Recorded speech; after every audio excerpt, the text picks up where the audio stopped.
ഒരു നിമിഷമേ പറയുന്ന എനിക്കും നിങ്ങൾക്കുള്ളൂ. ആ ഒരു നിമിഷത്തിലാണ് നമുക്ക് എന്താക്കേണ്ടത്? ഇവിടെ നിസ്കരിക്കണം, നോമ്പ് കൊടുക്കണം, അതുപോലെ പിന്നെ കൈവെള്ള ഹജ്ജ് ചെയ്തോളണം, അതുപോലെ സക്കാത്ത് കൊടുക്കണം, ബഹുമാനിക്കേണ്ടവർ ബഹുമാനിച്ചോളണം, ബഹുമാനിക്കപ്പെടേണ്ട വസ്തുവിനെയും ബഹുമാനിക്കണം, ബഹുമാനിക്കപ്പെടേണ്ടവരെയും ബഹുമാനിക്കണം, ബഹുമാനിക്കുന്ന മാസത്തെയും ഇതെല്ലാം ഒരു നിമിഷമാണ്. ഈ ഒരു നിമിഷത്തിലാണ് ഇപ്പം നിങ്ങളെല്ലാം ചെയ്യുക. ഓരോ നിമിഷം കഴിഞ്ഞാൽ നമ്മൾ കഴിഞ്ഞേ ഉള്ളൂ. രാത്രി കണ്ടവർ പകലില്ല, ഒരു സെക്കൻഡ് പിന്നെ ഒരു മണിക്കൂർ കണ്ടവർ ഒരു മണിക്കൂറില്ല.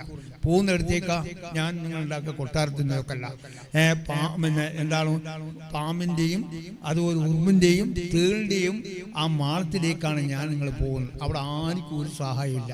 ഇവിടെ ഇപ്പം നിങ്ങളും എനിക്കെല്ലാം സഹായം ഉണ്ടാവും. ആരെന്ത് കുതന്ത്രം കളിച്ചാൽ ഒരു എന്താ സഹായം ഉണ്ടാവും. നേരെ മറിച്ച് അവിടെ ഒന്നും ഒരു സഹായമില്ല. ഇവിടെ എന്ത് ചെയ്തോ അതിൻ്റെ ഫലം അവിടെ. അവിടെ നാളെ മത്സര നമുക്ക് ഇതുപോലെ ഒരു കെട്ടിടം ഉണ്ടാക്കാനോ ഇനി ആടെ ഇൽമ പഠിക്കാനോ ഒന്നുമില്ല. അവിടെ ഇൽമ പഠിക്കാനില്ല, ഒന്നുമില്ല. ഇവിടെ പഠിച്ചതല്ല അവിടെ. ഇതിൻ്റെ എല്ലാം എന്താണ് പ്രതിഫലം അവിടെയാണ്. ഇവിടെ അപ്പം ആ നിലക്ക് തന്നെ എന്താണ് നമ്മൾ ഒരു പള്ളിയോടോ അള്ളാഹുവിൻ്റെ ദീനോടോ കളിക്കാൻ ആർക്കും അവകാശമില്ല. എത്ര സംഭവങ്ങൾ ഞാൻ നിങ്ങൾ സുന്നി എന്ന് പറയാനൊന്നും ഇവിടെ അവകാശമില്ല. സുന്നിയാണ്, സുന്നിൽ തന്നെയാണല്ലോ ശിക്ഷിക്കുന്നത്. സുന്നി എല്ലാവരും ശിക്ഷിക്കുന്ന ഉറപ്പാണ്. കണ്ടില്ല ഒരു ഉസ്താദ് ശിക്ഷിക്കപ്പെട്ടത്? ഉസ്താദ് സുന്നിയാണ്, തബ്ലീഗും ജമാഅത്ത് ഇസ്ലാം എന്നല്ല. ഉസ്താദ് സുന്നിയാണ്, ഉസ്താദ് നിസ്കരിക്കുന്നവരാണ്, നോമ്പ് പിടിക്കുന്നവരാണ്, സദഖ ചെയ്യുന്നവരാണ്, എല്ലാമാണ്. പക്ഷെ ഒറ്റ നാവിന്റെ പ്രശ്നമാണ് ഉണ്ടാക്കിയത്. ആ ഒരു നാവിന്റെ പ്രശ്നം ഉണ്ടാക്കിയിട്ട് എന്താക്കിയല്ലോ ചെയ്തു? എന്താ ചെയ്തതല്ല? അദ്ദേഹത്തിന്റെ ഊനെ പിടിച്ചെവിടെയാ? പശുവിന്റെ ആലയിൽ വെച്ചാൽ നോക്കിയെങ്കിൽ. ആ ഇൽമു പഠിച്ചതനുസരിച്ച് നമ്മൾ നടക്കണം, ബഹുമാനിക്കണം. അത് നിർബന്ധമാണ്. അത് അള്ളാഹുവിന്റെ നിയമമാണ്. എൻ്റെ നിങ്ങൾ എനിക്ക് AP ഉസ്താദിന്റെ നമ്മളെ വാപ്പാന്റെയോ ഇൽമല്ല, അള്ളാഹുവിന്റെ ഇൽമാണ്. അത് ബഹുമാനിക്കണം എന്ന് പറഞ്ഞാൽ ബഹുമാനിക്കുന്നത് തന്നെ പോകണം. അത് ആരല്ല ബഹുമാനിക്കാൻ നിലക്ക് തന്നെ നമ്മളോട് പറഞ്ഞതാണല്ലോ. നമ്മൾ പിന്നെ അതൊന്നല്ല, നമുക്ക് എത്ര കണ്ട് വിത്തന ഉണ്ടാക്കാൻ കഴിയുന്നു അത്ര കണ്ട് വിത്തന ഉണ്ടാക്കാം കേട്ടോ. അപ്പുറം പോയിട്ട് നിലക്ക് അള്ളാഹുവിന്റെ അദാബും ഉണ്ടാക്കാം. ഇതാണ് ഇന്നത്തെ അവസ്ഥ. അതുകൊണ്ട് വളരെ ശ്രദ്ധിക്കണം. ഞാൻ നിങ്ങൾ എത്ര അമൽ ചെയ്തുകൊണ്ട് രക്ഷപ്പെടും എന്നുള്ള അർത്ഥമില്ല. നമ്മളെല്ലാം അള്ളാഹുവിന്റെ റസൂൽ കൽപ്പിച്ച ഒരു അണുമണി തൂക്കം നമ്മൾ ഇതിൻ്റെ എതിരായി പോകരുത്. എതിരായാൽ തീർച്ചയായും കാര്യം അപകടമാണ്. അതുകൊണ്ട് ഞാൻ പ്രത്യേകങ്ങളോട് പറയാണ്, രാഷ്ട്രീയം ദീനിൽ കളിക്കി പോകരുത്. അങ്ങനെ പോയാൽ ആ കുടുംബം അങ്ങോട്ട് ക്യാമറനാൾ വരുന്ന കുടുംബത്തെയും അത് നശിപ്പിച്ചു. ഞാൻ പറഞ്ഞില്ലേ, ആ ഉസ്താദിന്റെ റൂഹിനെ പിടിച്ചത് എവിടെയാ? ആരയിലാണ്. അവ എന്താ ചെയ്തതല്ല? എന്താ ചെയ്തത്? അദ്ദേഹം ജീവിട്ടിയപ്പോൾ ആ മക്കളെല്ലാം, മക്കളുടെ നാടും പിന്നെ ഭാര്യന്റെ നാട് ഒരു സ്ഥലത്താണ്, ഉസ്താദിന്റെ നാട് വേറെ സ്ഥലത്താണ്. അങ്ങനെ ഉസ്താദ് അവിടെ വന്നു. എന്താണ് 2-3 ദിവസത്തേക്ക് എന്താക്കി? മക്കളില്ല. പിന്നെ അദ്ദേഹത്തിന് തോട്ടം കൈവെല്ലുണ്ട്, ജീവിക്കാനുള്ള എല്ലാ വകയും ഉസ്താദിനുണ്ട്. പക്ഷെ എന്താ സംഭവിച്ചത്? അദ്ദേഹത്തിന്റെ റൂനെ എന്താണ് ആലയിൽ വെച്ച്, അതും നല്ല ഉച്ച സമയമാണ്, ആ കഠിനമായ ചൂടിന്റെ സമയമാണ്. ആ സമയം പാലിങ്ങനെ കറങ്ങി ചെമ്പ് അങ്ങോട്ട് ഇവരങ്ങോട്ട്. ആ പാല് 3 ദിവസം കഴിഞ്ഞപ്പോൾ ഭാര്യ വന്ന് നോക്കുമ്പോൾ വാതിലെല്ലാം തുറന്നു കിടക്കുന്നു. ഉസ്താദിനെ കാണുന്നില്ല, ഭർത്താവിനെ കാണുന്നില്ല. നോക്കുമ്പോൾ ആലയിൽ കിടക്കുകയാണ്. നോക്കി നിങ്ങൾ, നമ്മൾ എവിടെ വെച്ച് റൂഹിനെ പിടിക്കുക, ഏത് സ്ഥലത്ത് വെച്ച് റൂഹിനെ പിടിക്കുക, എനിക്കോ നിങ്ങൾക്ക് എഴുതി തന്നാൽ എഴുതി തിരിയില്ല. ഏറ്റവും പ്രശ്നം നമ്മൾ നാവാണ്. മനുഷ്യ ശരീരത്തിൽ ഏറ്റവും വലിയ രാജാവാണ് നാവ്. ആ നാവ് നന്നായി അവൻ നന്നായി, അവൻ്റെ കുടുംബം നന്നായി, നാട് നന്നായി.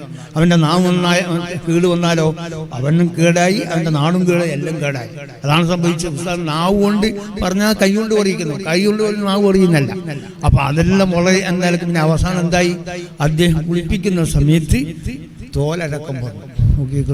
അള്ളാഹു പുറത്തു കൊടുക്കുമാറാട്ടെ. നമ്മൾ മനസ്സിലാക്കണം. ഇത് പിന്നെ ഇതിന് വളരെ മുമ്പുള്ള ചരിത്രങ്ങൾ തന്നെ ഉള്ളിലുണ്ട്. ചരിത്രം എത്രയോ ഉണ്ട്. നിങ്ങൾ കണ്ടില്ല, ഇബ്നു സക്കാ എന്നല്ല പറഞ്ഞ ആളാരാ? ലക്ഷക്കണക്കിന് ഹദീസ് മനപ്പാടുള്ള ആളല്ലേ. എന്താ സംഭവിച്ചത്? ഇൽമില്ലാത്തതുകൊണ്ടല്ല, ലക്ഷക്കണക്കിന് ഹദീസ് മനപ്പാടില്ലാത്തതുകൊണ്ടല്ല, ഖുർആൻ ഹിഫ്ളില്ലാത്തതുകൊണ്ടല്ല, ഒറ്റ അദബ് ഉണ്ടാക്കിയില്ല. നാവിന്റെ പ്രശ്നമാണ്. ബഹുമാനിക്കേണ്ടത് ബഹുമാനിച്ചോളണം. അത് തരം താക്കാനുള്ളതല്ല. അവസാനം എന്തായി? അദ്ദേഹം കാഫിറായിലേക്ക് മരിച്ചത്. ആ ചരിത്രത്തിൽ ഞാൻ ഇപ്പൊ കിടക്കുന്നില്ല. അപ്പൊ വളരെ ശ്രദ്ധിക്കണം. എല്ലാത്തിൻ്റെയും രക്ഷ നാവാണ്. ആ നാവാണ് എല്ലാത്തിനും. നമ്മൾ ഐശ്വര്യമാകുന്ന ഒരു സ്ത്രീന്റെ പിന്നാലെ നമ്മൾ അങ്ങ് ഓടിയാൽ എല്ലാം നമ്മൾ നഷ്ടമാണ്, ദുന്യാവും നഷ്ടമാണ്. ഇപ്പം പിന്നെ ഒരു കച്ചവടം ചെയ്യുമ്പോൾ ലാഭത്തിന് വേണ്ടിയാണ് കച്ചവടം ചെയ്യുക, ആരും നഷ്ടത്തിന് വേണ്ടി കച്ചവടം ചെയ്യില്ല. അപ്പം മനുഷ്യ ശരീരം ലാഭം ഉണ്ടാക്കണം. ലാഭം ഉണ്ടാക്കാന്ന് പറഞ്ഞാൽ ഫിത്തന ഉണ്ടാക്കാനല്ല, അത് ലാഭമല്ല, അത് നഷ്ടമാണ്.